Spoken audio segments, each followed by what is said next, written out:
ভিডিওটি খুব ইন্টারেস্টিং হতে যাচ্ছে, তাই সম্পূর্ণ ভিডিওটি দেখবেন এবং মনোযোগ করে শুনবেন এবং শেয়ার ও সাবস্ক্রাইব করবেন। তো আবার আমি তোমাদের একটি ভিডিও নিয়ে চলে এলাম। বিশেষত ক্লাস 12-এর ইতিহাসের তৃতীয় অধ্যায়ের ভারতে ব্রিটিশ সাম্রাজ্যের ক্রমবিস্তার। এই ক্রমবিস্তারের শেষ আঞ্চলিক শক্তি শিখ সাম্রাজ্যকে কিভাবে ইংরেজ ইস্ট ইন্ডিয়া কোম্পানি তাদের সাম্রাজ্যের অন্তর্ভুক্ত করেছিল। মূলত রণজিৎ সিংহের শাসনকালে ইংরেজ ইস্ট ইন্ডিয়া কোম্পানির সঙ্গে মাত্র 1845 থেকে 1849 এই 4 বছরের মধ্যে দুটি ইঙ্গো শিখ যুদ্ধের মাধ্যমে শিখ সাম্রাজ্যকে ইংরেজদের উপনিবেশে পরিণত করেছিল। তো বিস্তারিতভাবে শুরু করা যাক কিভাবে প্রথম ইঙ্গো শিখ যুদ্ধ এবং দ্বিতীয় ইঙ্গো শিখ যুদ্ধে কোন পক্ষ কীভাবে জয়লাভ করেছিল এবং কোন কোন সন্ধি স্বাক্ষরিত হয়েছিল। তো বিস্তারিত আলোচনা করার পূর্বে তোমাদের আবার বলবো, তোমরা এই চ্যানেলটি খুব তাড়াতাড়ি সাবস্ক্রাইব করে নাও, যাতে তোমাদের ইতিহাসের বিভিন্ন অধ্যায়ের সম্পর্কে বিস্তারিত আলোচনা, নোটস এবং সাজেশান তোমরা সহজেই পেতে পারো একটি লিঙ্কের মাধ্যমে, নোটিফিকেশানের মাধ্যমে, এবং সেই সঙ্গে সঙ্গে যাতে আমি তোমাদের এই ধরনের ভিডিও উপহার দিতে পারি, তাই তোমরা তোমাদের বন্ধুদের শেয়ার করে দাও আর সঙ্গে সঙ্গে কমেন্ট করো। এছাড়াও যদি তোমাদের কোনো এই বিষয়ের বা এই অধ্যায়ের সম্পর্কে কোনো এক্সট্রা কোনো জানার থাকে বা কোনো তোমরা যদি জানতে চাও কোনো বিষয় সম্পর্কে আরও বিস্তারিত আলোচনা করার জন্য, তাহলে তোমরা অবশ্যই কমেন্ট করে বলতে পারো। তো পরবর্তীকালে আমি তোমাদের আরেকটি ভিডিও নিয়ে আলোচনা করব বিভিন্ন ভারত শাসন আইন সম্পর্কে। তোমরা প্রথমে কোন ভারত শাসন আইন সম্পর্কে বিস্তারিত জানতে চাও তা কমেন্ট করে জানিয়ে দেবো। চলো বিস্তারিতভাবে শুরু করা যাক। প্রথম পর্বে শিখরা তার বিক্ষিপ্তভাবে 12টি অঞ্চলে বিভক্ত হয়ে পাঞ্জাব শাসন করছিল। যদি বলা যায়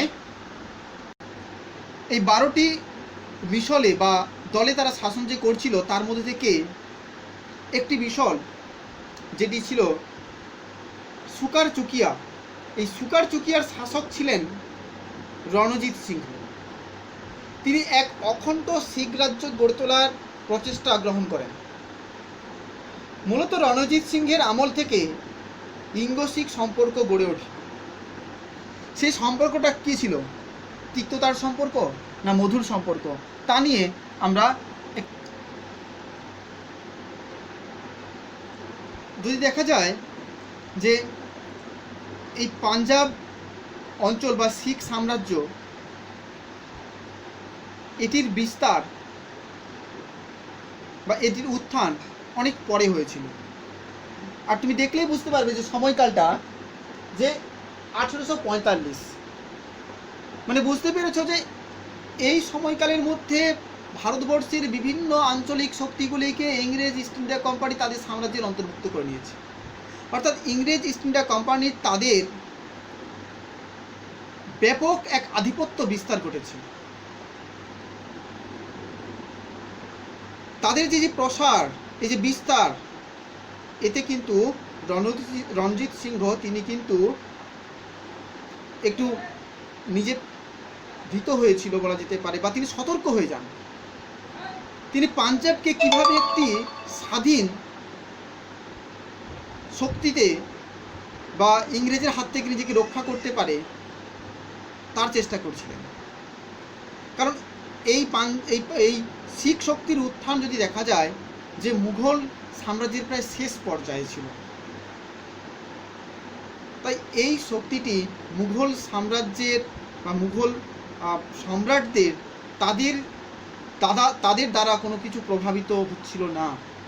তাই তাদের কাছে প্রথম যে শক্তিটি ছিল বাধা সম্মুখীন করেছিল তাদেরকে, বা যে শক্তি তাদের বেশি করে আগ্রাসন করার চেষ্টা করেছিল, সেটি ছিল ইংরেজ ইস্ট ইন্ডিয়া কোম্পানি। সুচতুর রণজিৎ সিংহ ইংরেজের আগ্রাসন থেকে পাঞ্জাবকে রক্ষা করতে সক্ষম হলেও তার মৃত্যু 1839 খ্রিস্টাব্দে তার মৃত্যু পরবর্তীকালে সিংহাসনের উত্তরাধিকার নিয়ে শিখদের মধ্যে তীব্র বিবাদ দেখা দেয়।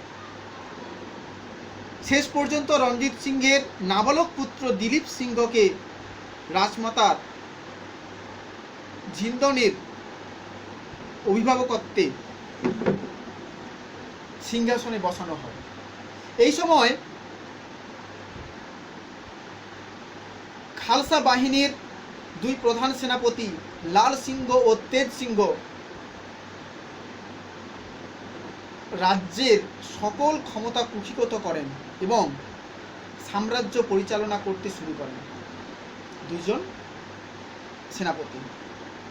এই সময় পাঞ্জাবের আভ্যন্তরীণ বিশৃঙ্খলা এক পর্যায়ে পৌঁছায় এমন পর্যায়ে পৌঁছায় যে খালসা বাহিনীর হাত থেকে নিষ্কৃতি পাওয়ার জন্য রাজমাতা ঝিন্দন বড়লাট লর্ড হার্ডিঞ্জকে পাঞ্জাব আক্রমণ করে খালসা বাহিনীকে ধ্বংসের আহ্বান জানান। আবার এক অন্তর্কলহ, আবারও এক ইংরেজদের আহ্বান, যেখানে আমরা দেখেছিলাম যে মারাঠা শক্তিও একই কাজ করেছিল। তো বুঝতে পারছো যে পরিসমাপ্তি কি হতে পারে। তো দেখা যায় ইংরেজ বাহিনী অর্থাৎ ব্রিটিশরা এই সুযোগকে সদ্ব্যবহার করার লক্ষ্যে সীমান্তের দুর্গগুলিতে শতদ্রু নদীর তীরে সৈন্য মোতায়েন শুরু করেন।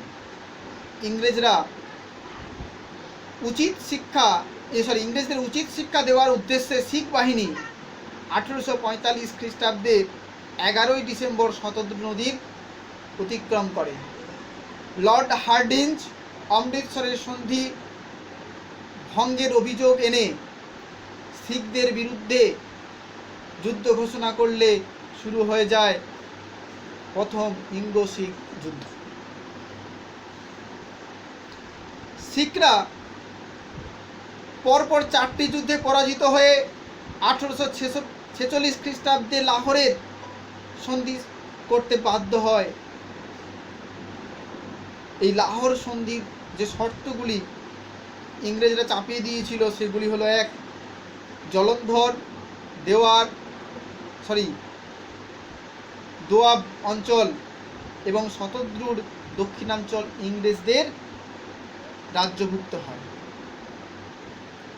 2, শিখরা ক্ষতিপূরণ হিসেবে 1.5 কোটি টাকা দিতে বাধ্য করা হয়েছিল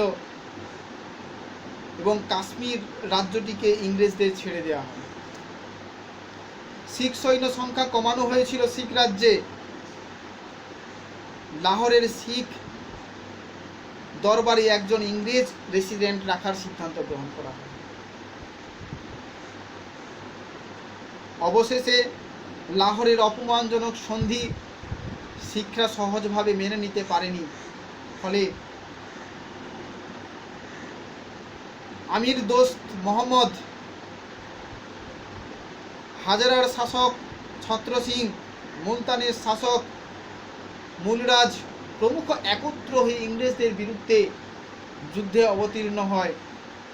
শুরু হয় দ্বিতীয় ইঙ্গো শিখ যুদ্ধ। শিখরা চিলিয়ানওয়ালার যুদ্ধে 1749 খ্রিস্টাব্দে এই যুদ্ধে জয়ী হলেও গুজরাটের যুদ্ধে ওই একই বছর চূড়ান্তভাবে পরাজিত হয়। 1749 খ্রিস্টাব্দের মার্চ মাসে লর্ড ডালহৌসি এক ঘোষণায় দ্বারা পাঞ্জাবকে ব্রিটিশ সাম্রাজ্যের অন্তর্ভুক্ত করে নেন।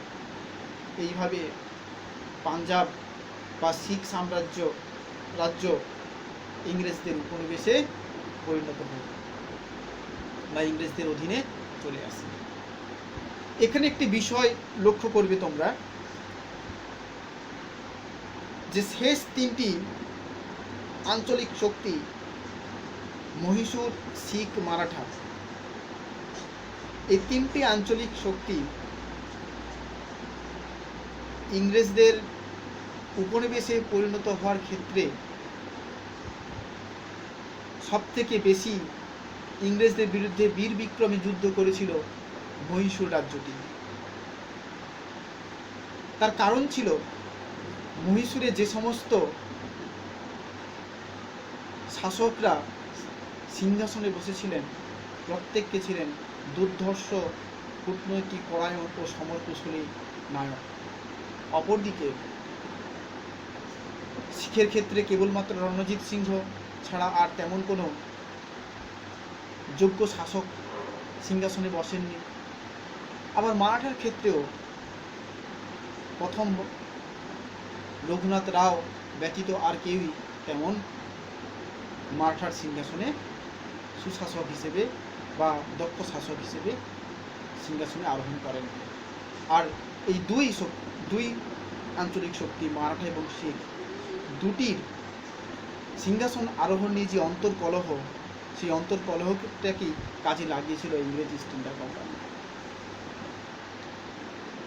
তো আজকের এইটুকুই আমরা তোমাদের এই শিখ সাম্রাজ্য কীভাবে ইংরেজের অধীনে চলে গেল বা ইংরেজরা কীভাবে দখল করলো তা আলোচনা করলাম। পরবর্তী ভিডিওতে আমরা আলোচনা করব এই অধ্যায়ের পরবর্তী অংশ নিয়ে, অর্থাৎ রেগুলেটিং অ্যাক্ট রয়েছে, পিটের ভারত শাসন আইন রয়েছে, এছাড়াও বিভিন্ন ভারত শাসন আইন সম্পর্কিত আমরা আলোচনা করব।